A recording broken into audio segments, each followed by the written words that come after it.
যারা পাকিস্তানের রাজাকার বলে তারা আসলে একটা বলদ। আর যারা ভাবে বাংলাদেশের শত্রু পাকিস্তান তারা আসলে একটা বলদ।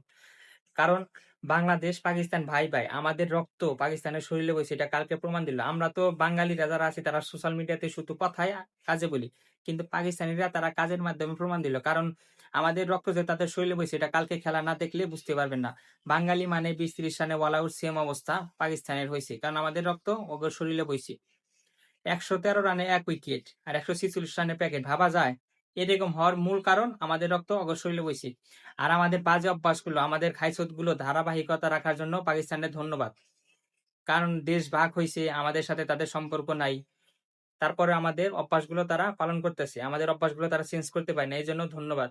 ১১৩ রানে ১ উইকেট, ১৪৬ রানে প্যাকেট। ভাবা যায় ৩০-৩২ রানের মধ্যে ৯ টা উইকেট শেষ। বাঙালি যেরকম ৮০ রানে ১ উইকেট, দেখা যায় ১২০ রানে অল আউট। সেম অবস্থা এরকম। কালকে একটা বাজে লেভেলের খেলা।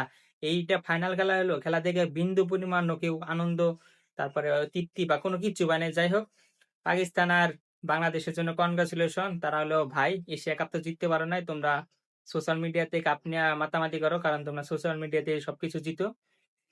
মাঠে তোমরা বিন্দু পরিমাণও কোনো কিছু করতে পারো না। আর ইন্ডিয়ার জন্য কনগ্রাচুলেশন।